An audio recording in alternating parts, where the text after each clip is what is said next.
Never give up on the people you love. That's what we're told. But what if holding on is quietly hollowing you out? Staying isn't always love. Sometimes it's fear dressed up as loyalty. The Buddha never taught us to cling until we break. He taught something far gentler and far braver. Today I want to share what that actually looks like. At the end of the rainy season, the sky over India hung low and heavy. Deep in the grove of Jetavana, a small group of monks came to find the Buddha. They had traveled a long way to get here. Exhaustion showed in their faces, but it wasn't only exhaustion. There was something else mixed in. Hesitation, perhaps, or a kind of weight. They had come to enter into meditation practice in the forest, but inside each of them, the people they had left behind in their villages kept pressing close, refusing to let go. People who had shown them kindness, people who depended on them, people they felt certain would struggle without them.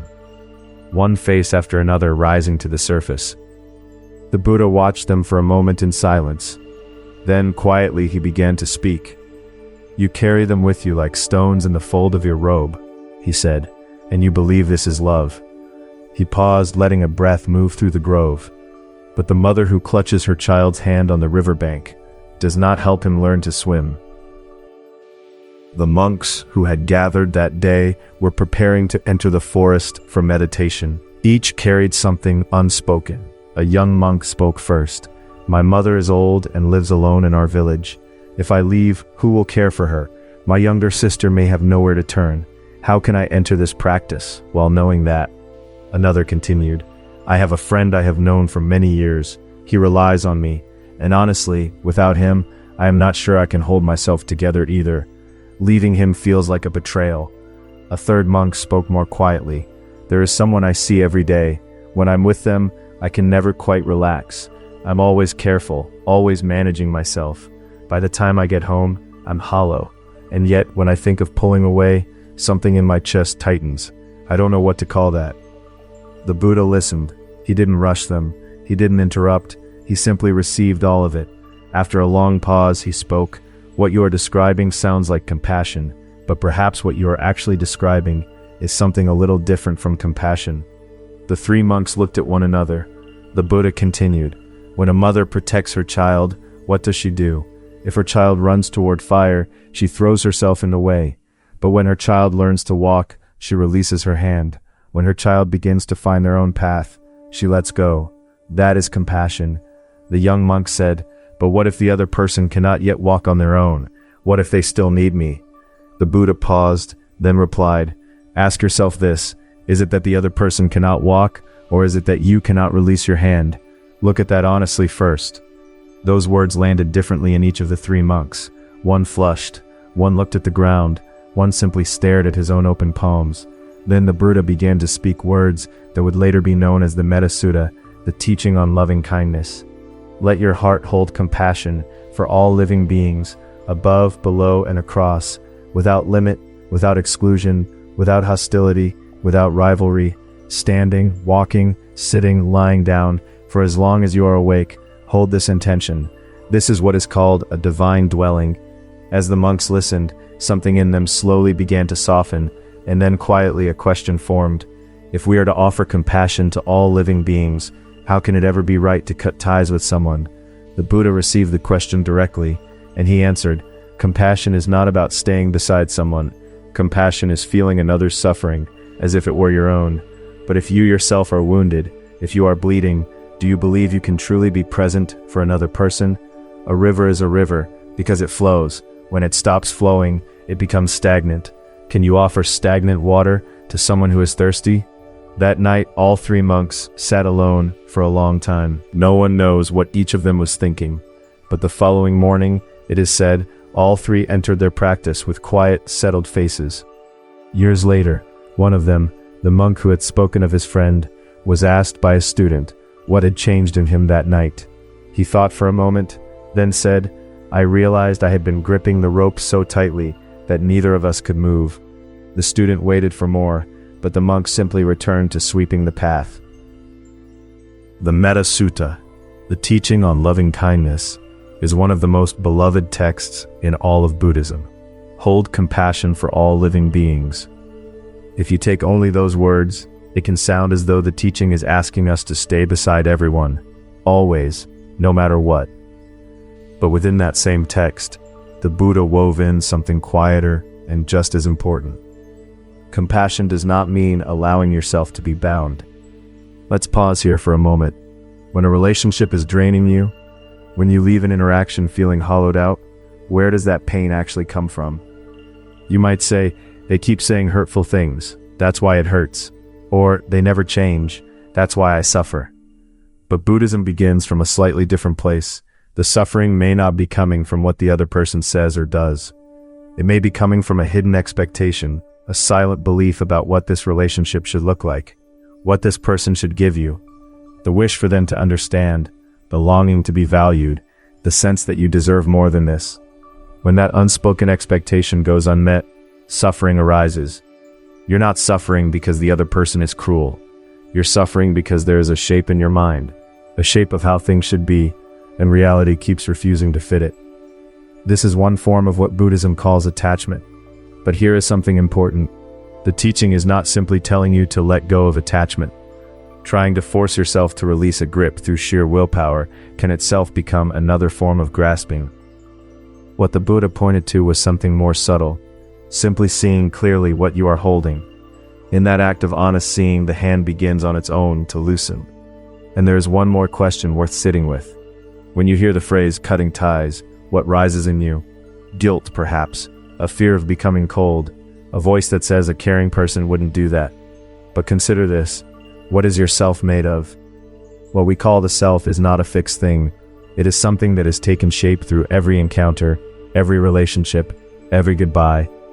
Kindness learned from a kind person, resilience grown through being hurt, the weight of loss teaching you what presence means. The self is not a solid object. It is something that keeps revealing itself through connection. And if that is true, then the fear that without this relationship, I won't be myself anymore, may itself be a form of illusion. A different kind of connection will bring forward a different face of you. Letting one tie change does not erase who you are. The loving kindness teaching speaks of compassion so deep that the boundary between self and other begins to dissolve. But that is not the same as dissolving yourself into another person.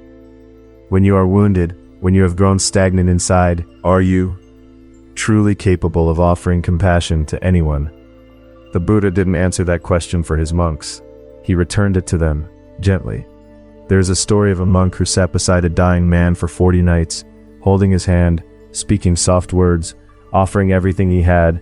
On the 41st night, the monk did not come, and it was only in that absence, in the silence of an empty chair, that the dying man finally turned inward and found what he had been waiting for someone else to give him.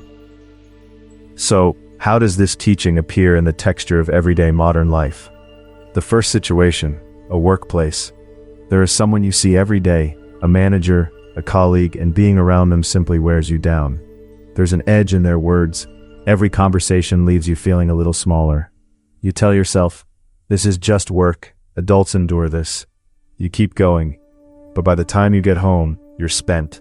Even on your days off, they occupy some corner of your mind. In situations like this, many people move toward one of two places. Self-criticism, why am I so weak? Or blame, if only they would change. But both of those are responses to the pain. Neither of them is looking at the root of it. The root may be this, a quiet, repeated expectation. In a workplace, things should be fair, or in a professional relationship, I should be treated with basic respect that keeps being violated.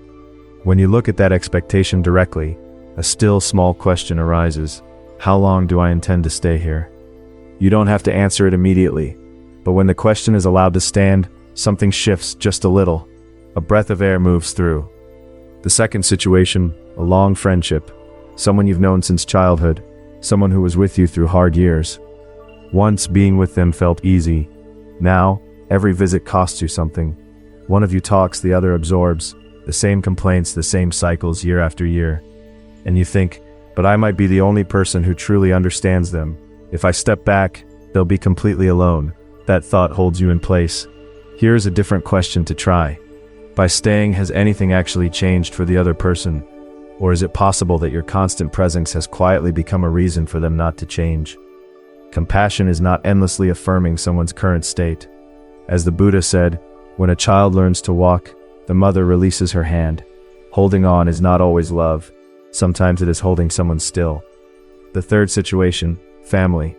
The phrase, "because we're family," can function like a spell, one that makes many things simply unquestionable. Unreasonable treatment accepted because what can you do, it's family. Your own emotional reality dismissed because family comes first.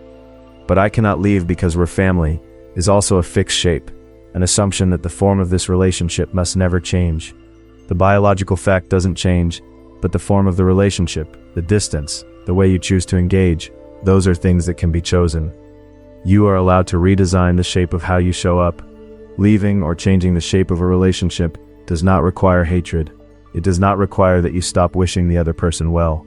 The Metta Sutta asks us to keep compassion alive, and then quietly asks, as its foundation, that we ourselves remain a clear and flowing stream. A stream that has been dammed does not stop being water, but it cannot reach the sea, and it cannot give life to what lies downstream. Sometimes the most honest act of love is to say, "I will not pretend this shape still fits," not with anger, but the way you fold away a coat that no longer belongs to the season. If you wanted to try something small, just one thing, starting today, here is something that might be worth attempting. Tonight, find a quiet moment. Take a piece of paper if you like. Call to mind one person in your life, someone who leaves you feeling drained after you've spent time with them. You don't need to write their name. Just hold them in mind and ask yourself honestly, what am I actually wanting from this person? To be understood, to be appreciated, for them to change, to be seen. Something may surface. When something does, ask a second question. Have I ever actually told them this? Have I ever put it into words? More often than not, we hope to be understood without speaking. We carry the expectation silently and wait. But what is never voiced rarely reaches another person. Saying it aloud, even to yourself first, can begin to clarify something. You may start to see more clearly what you have been carrying. And one more practice to consider.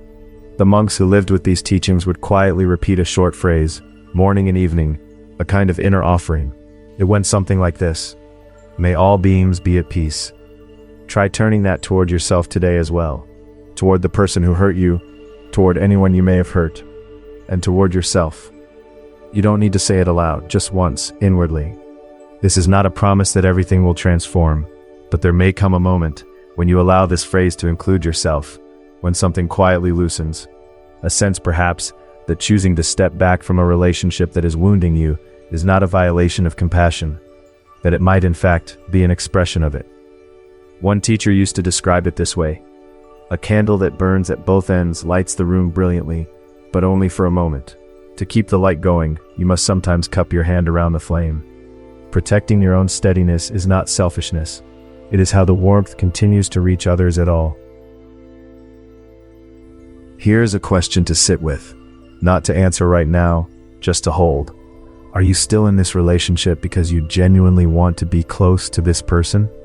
Or is it fear of leaving, or guilt about leaving, that is keeping you there? There is no need to rush toward an answer. Simply let the question rest somewhere in your chest for a little while. A monk once told me that the truth rarely arrives like a thunderclap. It arrives like morning light, slowly making visible what was always there in the dark room. So just breathe and let the question do its quiet work.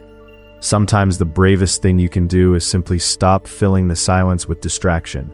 No scrolling, no busyness, no turning on the television the moment you walk through the door.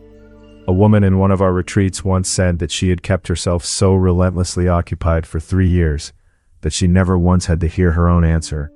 When the power went out one evening and she sat alone in the stillness, it came to her in less than a minute. Before we find the courage to cut a tie, we first have to learn where to draw the line, and we explored that quieter, earlier step in a previous teaching. The Metta Sutta speaks of compassion, and woven quietly into the same text are lines like these: not confused by views, with integrity and with clarity of understanding, with sense desires released. In other words, To truly hold compassion for another, you must also tend to what is happening inside yourself. Loving kindness and inner clarity are not separate things. They belong to each other. So perhaps stepping back from a relationship is not coldness. Perhaps it is the act of returning to flow, of becoming once again a river. When you choose to create distance from someone, you do not have to hate them to do it. The changing of a tie and the fading of compassion are not the same thing. From wherever you are, even from far away, you can still hold the quiet wish. May you be well. May you be at peace. That too is a form of love. The Buddha said, for as long as you are awake, hold this intention. I have always understood awake here not as the opposite of sleep, but as the opposite of unconsciousness. To be awake is to be noticing. Noticing what you feel right now, what is wearing you thin, what you have been silently asking for. That noticing, that quiet awareness may be the gentlest light there is to guide your next step. Thank you for staying with me all the way to the end today. May it lead you somewhere true. And if along the way you find yourself pausing at a threshold, not yet sure whether to stay or to go, know that the pause itself is not weakness. Even the river rests in still pools before it finds its way again. Whose face came to mind while you were listening today? One story a day. In a week, your words will change. In a month, your eyes will change. In a year, the same world will look completely different.